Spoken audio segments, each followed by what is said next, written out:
ప్రేక్షకులకి నమస్కారం. గోపురానికి స్వాగతం.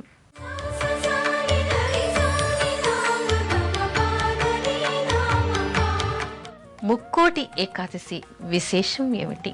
ముక్కోటి ఏకాదశి మనకి మార్గశిర శుద్ధ ఏకాదశి రోజు వస్తుంది. దీన్ని ముక్కోటి ఏకాదశి అని, వైకుంఠ ఏకాదశి అని, మోక్ష ఏకాదశి అని కూడా అంటారు. దీనికి ఇంత ప్రత్యేకత ఎందుకు అంటే, యోగ నిద్రలో ఉన్నటువంటి అంటే ఆషాఢ శుద్ధ ఏకాదశి రోజు విష్ణుమూర్తి యోగ నిద్రలోకి వెడతాడు.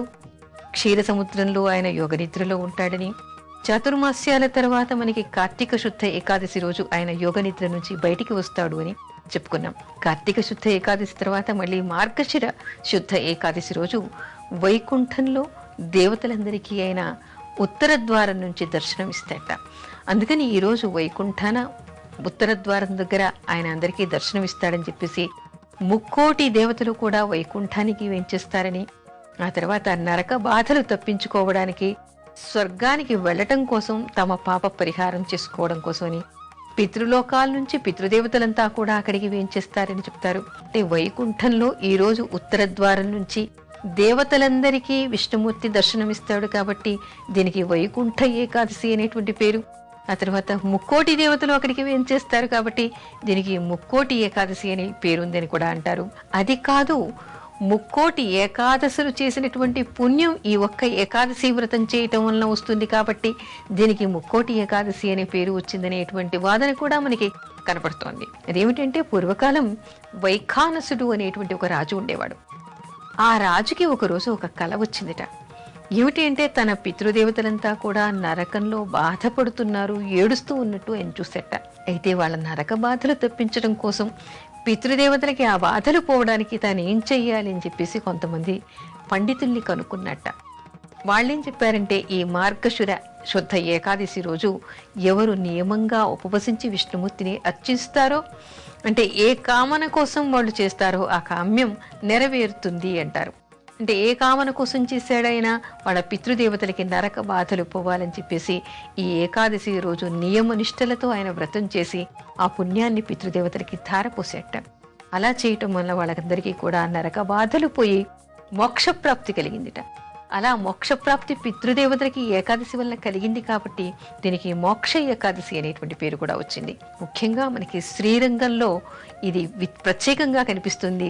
శ్రీరంగనాథుడికి ప్రత్యేకమైనటువంటి పూజలు ఈ రోజు చేస్తారు. అక్కడే కాదు, మనకి తిరుపతిలో కానీ ఎక్కడెక్కడ విష్ణు దేవాలయాలు ఉన్నాయో అన్ని చోట్ల కూడా ఈ రోజు ప్రత్యేకమైనటువంటి పూజలు నిర్వహించడం జరుగుతుంది. ఎవరు ఈ రోజు ఉపవసించి పూజ చేస్తారో వాళ్ళందరికీ కూడా అనుకున్నటువంటి అభీష్ట సిద్ధి, అంటే అది ధర్మమైనటువంటిది, లౌకికమైనా సరే లేదా ఆధ్యాత్మికమైనటువంటిదైనా సరే కూడా వాళ్ళగా కోరికలన్నీ కూడా నెరవేరుతాయి అని చెప్పేసి మనకి పురాణాలు చెప్తూ ఉన్నాయి.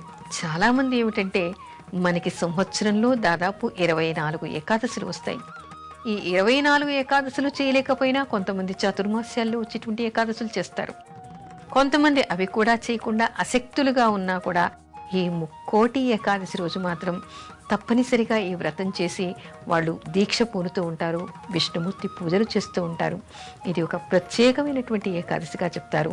అందుకని దీనికి అంత ప్రత్యేకత. ఈరోజు విష్ణు దేవాలయాలన్నీ కూడా రద్దీగా ఉంటాయి, ఎంతో మంది విష్ణుమూర్తిని అర్చిస్తారు. కానీ ఈరోజు ప్రత్యేకత ఏమిటంటే, దేవాలయాల్లో ఉత్తరం వైపు నుంచి విష్ణుమూర్తిని దర్శించుకోవడం అనేటువంటిది ఈ ఏకాదశిలో కనిపించేటి ప్రత్యేకతగా చెప్తారు. అందుకని అందరూ కూడా విష్ణు దేవాలయాలకు వెళ్ళి ఉత్తర ద్వారం గుండా విష్ణుమూర్తిని దర్శించుకొని వాళ్ళు ఈ ఏకాదశి వ్రతాన్ని చేయటం వల్ల వాళ్ళకి అభీష్ట సిద్ధి జరుగుతుందని చెప్పవచ్చు. ఏకాదశి వ్రతం ఏ విధంగా చేయాలి? ఏకాదశి వ్రతం చేయటం అంటే చాలా మంది అనుకునేది ఏమిటి, పొద్దున్నే లేచి తలస్నానం చేసేసి ఉపవసించి ఏ పళ్ళో టిఫినో తినేసి సాయంత్రానికి ఏ దేవాలయానికో వెడితే వ్రతం చేసినట్టుగా అనుకుంటూ ఉంటారు. కానీ దీనికి వ్రత విధానం అనేటువంటిది ఒకటి ఉంది. దాన్ని మనకి శాస్త్రాల్లో చాలా వివరంగా కూడా చెప్పబడింది. అయితే ఏకాదశి వ్రతం చెయ్యాలి అనుకున్న వాళ్ళు ఎలా చెయ్యాలి? ఒక్క ముక్కోటి ఏకాదశి కాదు, ఏ ఏకాదశి అయినా సరే వ్రతం చెయ్యాలి అనుకునే వాళ్ళు ఎలా చెయ్యాలి, అసలు దేనికోసం చేస్తున్నారు?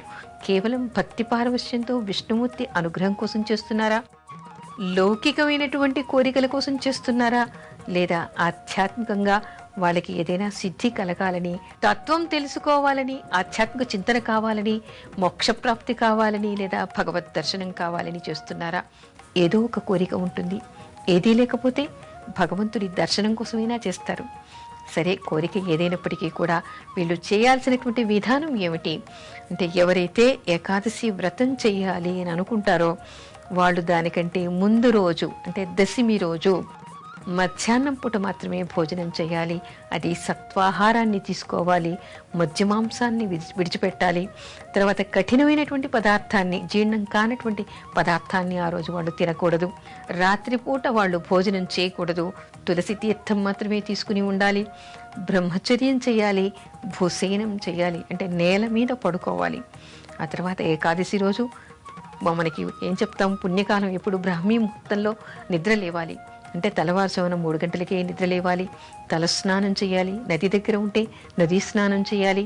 ఈ ముఖ్యంగా ధనుర్మాసంలోనూ, కార్తీక మాసంలోనూ, మార్గశిర మాసంలోనూ మనకి నదీ స్నానాలు విశేషంగా చెప్పబడ్డాయి. కాబట్టి దగ్గరలో నది కానీ తీర్థం కానీ ఉన్నటువంటి వాళ్ళు అక్కడికి వెళ్ళి స్నానం చేయాలి. లేదా ఇంట్లో అయినా స్నానం చేసి నిత్యంగా చేసుకునేటువంటి పూజాధికాలు చేసుకుని అప్పుడు వాళ్ళు సంకల్పం చెప్పుకోవాలి. ఈరోజు నేను ఏకాదశి వ్రతం చేస్తున్నాను, దీని అంటే ఏ కోరిక ఉందో ఆ అభిష్టాన్ని చెప్పుకుని, ఆ కామన చెప్పుకుని దానికోసం చేస్తున్నాను అనేటువంటి సంకల్పాన్ని వాళ్ళు చేసుకోవాలి. తర్వాత ఉపవాసము అంటే ఏమిటి?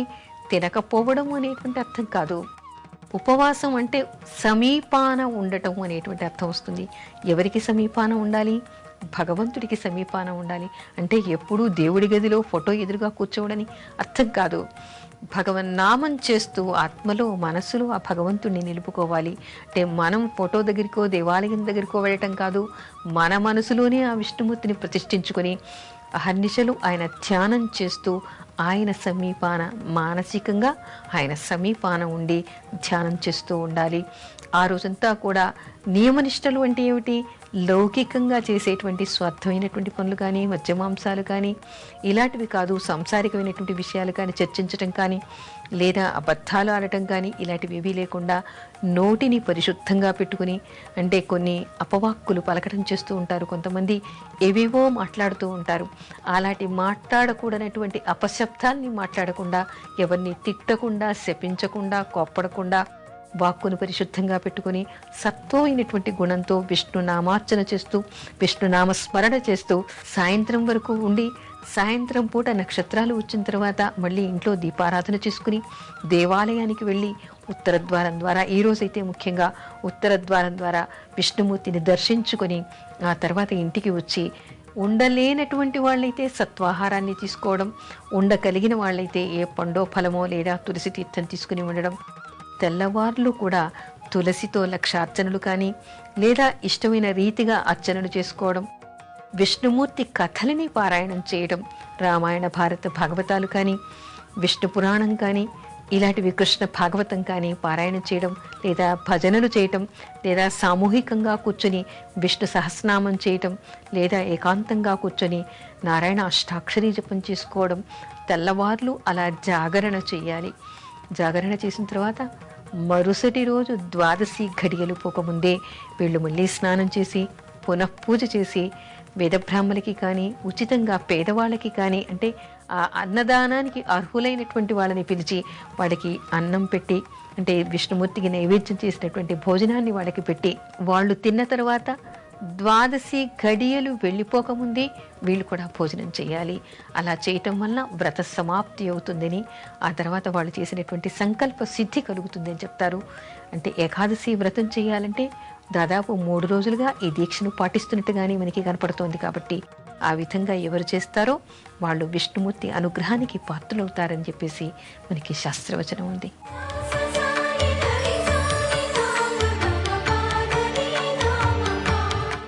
గీతా జయంతి విశేషం ఏమిటి? గీత అంటే ఏమిటి? భగవద్గీత. భగవద్గీతను ఎవరికి చెప్పారు? అయితే ఈ భగవద్గీతా జయంతి ఈ రోజే ఎందుకు చేస్తున్నారు అంటే, మార్గశిర శుద్ధ ఏకాదశి రోజే ఈ గీతా జయంతి చేయడం మనకు కనపడుతోంది. అయితే దీని మీద కొన్ని వాదనలు కూడా మనకి ఉన్నాయి. ఏమిటంటే, ఇది కార్తీక మాసంలో వచ్చేటువంటి అమావాస్య రోజు చేయాలని కొంతమంది, కాదు మార్గశిర శుద్ధ ఏకాదశి చేయాలని కొంతమంది. మొత్తం మీద చాలామంది చేసేది మాత్రం మార్గశిర శుద్ధ ఏకాదశి రోజే చేస్తారు. పంచాంగాలన్నింటిలో కూడా మనకి గీతా జయంతి మార్గశిర శుద్ధ ఏకాదశి రోజు అని రాయబడి ఉంది. కాబట్టి సాధారణంగా సర్వజనులు కూడా ఈ రోజుని పరిగణలోకి తీసుకుని గీతా జయంతిని చేస్తున్నారు దేశమంతటా కూడా. అయితే భగవద్గీతలో ఉన్నటువంటి విషయాలు ఏమిటి, భగవద్గీత ఎవరికి చెప్పారు అంటే, భారత యుద్ధ ప్రారంభ సమయంలో వీరుడైనటువంటి అర్జునుడు భీరు అయినటువంటి సమయంలో కృష్ణుడు హితోపదేశం చేసిందే భగవద్గీతగా చెప్తారు.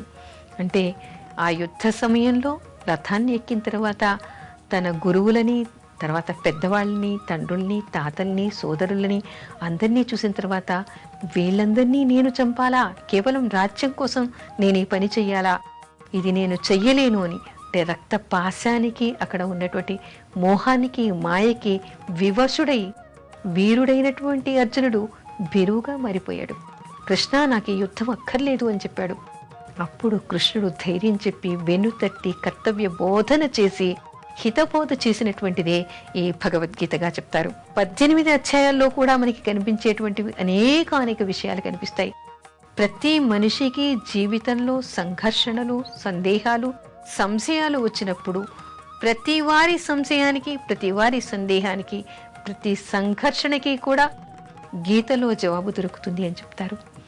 ఎవరు గీతాపారాయణం అంటే, గీత సకల శాస్త్రాల సారంగాను 4 వేదాల సారంగాను కూడా చెప్పుకోవచ్చు. ఎందుకంటే దానిలో దొరకనటువంటి జవాబు ఉండదు. ఇది సాక్షాత్తు విష్ణు స్వరూపుడైనటువంటి కృష్ణుని ముఖారవిందం నుంచి వచ్చినటువంటిది గీతా మకరందంగా చెప్తారు.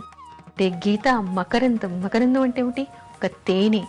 తేనె ఎంత మధురంగా ఉంటుంది, ఎంత ఆరోగ్యప్రదమైనటువంటిది.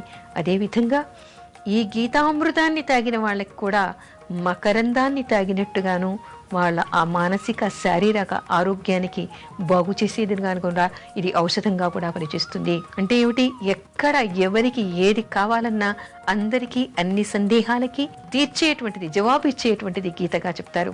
తర్వాత ఇక్కడ మనకి పరిత్రాణాయ సాధూనాం వినాశాయ చ దుష్కృతాం ధర్మ సంస్థాపనార్థాయ సంభవామి యుగే యుగే అనేటువంటి మాటను ఎవరు చదివినా కూడా అధైర్యంతో జారిపోతున్న గుండెకి కొండంత ధైర్యాన్ని ఇచ్చేటువంటి వాక్యాలు. భగవంతుడు ఆ కాలంలో, ఆ యుగంలోనే కాదు, ఎప్పుడైనా కూడా దుష్ట శిక్షణ కోసం అని చెప్పేసి, శిష్ట రక్షణ కోసం అని చెప్పేసి వెన్నుతట్టి అవతారాలు ఎత్తుతూనే ఉంటాడు. మన వెంటే ఉంటాడు, మనతోనే ఉంటాడు, మనని కాపాడుతూ ఉంటాడు అనేటువంటి విషయం మనకి జ్ఞప్తికి చేస్తూ ఉంటుంది. మనని వెన్నుతట్టి లేపుతూ ఉంటుంది, కొండంత ధైర్యాన్ని ఇస్తూ ఉంటుంది ఈ గీతాపారాయణం. అందుకని ఏం చెప్తారు, ప్రతి వ్యక్తి కూడా ఏదీ చదవలేకపోయినా రోజు ఒక్క శ్లోకమైనా గీతా ధ్యానం చెయ్యాలి. గీతార్థం ధ్యాయతే నిత్యం అంటారు. అంటే గీతని శ్లోకంలాగా చదవటం కాకుండా దానిలోని అర్థాన్ని, గీతార్థం అంటున్నారు అంటే దానిలోని అర్థాన్ని, అంతరార్థాన్ని, పరమార్థాన్ని తెలుసుకొని ఆ గీతా శ్లోకాల్ని కనీసం రోజు ఒక శ్లోకం పారాయణ చేసి దాన్ని తలుచుకోవడం వల్ల, దాన్ని ధ్యానించడం వల్ల వీళ్ళకి మోక్షప్రాప్తి కలుగుతుంది అని చెప్తారు. అంటే కృష్ణుడు వాళ్ళ వెన్నంటి ఉన్నాడు, వాళ్ళతోనే ఉన్నాడు, వాళ్ళని కాపాడడానికి ఉన్నాడు అనేటువంటి ఆత్మస్థైర్యం కలుగుతుంది వాళ్ళకి అనేటువంటి విషయాన్ని చెప్తారు. అయితే ఈ గీత మీద కొంతమందికి కొన్ని సందేహాలు. ఏమిటంటే గీత ఎప్పుడు చదవాలి? రిటైర్ అయ్యాక చదవాలి అనుకుంటారు. ఇప్పటి నుంచి ఎందుకు? ముసలివాళ్ళలాగా గీతాపారాయణం. చాలామందికి రిటైర్ అయిపోయిన తర్వాత ఆ రోజు ప్రజెంటేషన్గా భగవద్గీత పుస్తకాన్ని ఇస్తూ ఉంటారు. అంటే ఇక ముందు నువ్వు చదవటానికి అనువైన గ్రంథం అనేటువంటి అభిప్రాయం చాలా మందిలో ఉంది. కానీ గీతను ఎప్పుడైనా, ఎవరైనా, అన్ని వేళలా చదవవచ్చు. ఎప్పుడు ఎవరికి ఏ సందేహం వచ్చినా, ఏ కోరిక కావాలన్నా, ఏ అభీష్ట సిద్ధి కావాలన్నా కూడా గీతాపారాయణం చేయవచ్చు అనేటువంటి విషయాన్ని చెప్తారు. అంటే గీతని ఎవరైనా దేనికోసమైనా చదవచ్చు, అన్ని వయసుల వాళ్ళు చదవచ్చు. గీతా మహత్యంతో పాటు ఎవరు గీతా పారాయణ చేస్తారో వాళ్ళందరికీ అన్ని అభీష్టాలు నెరవేరుతాయి, అన్ని సందేహాలు నెరవేరుతాయి. తర్వాత ఎప్పుడైనా ఏదైనా ధర్మంలో నేనేం చెయ్యాలి అనేటువంటి సందేహానికి తప్పనిసరిగా గీతాధ్యానం చేయాలని, భగవద్గీత చదవాలని చెప్పేసి మనకి చెప్తారు. అందుకని గీతా జయంతిని చేసుకోవడమే కాదు, భగవద్గీతను ప్రతి వాళ్ళు ప్రతిరోజు కనీసం ఒక్క శ్లోకమైనా చదువుకోవటం వల్ల వాళ్ళకి మార్గనిర్దేశకం చేయడానికి కృష్ణుడు వాళ్ళ వెన్నంటే ఉంటాడని చెప్పవచ్చు.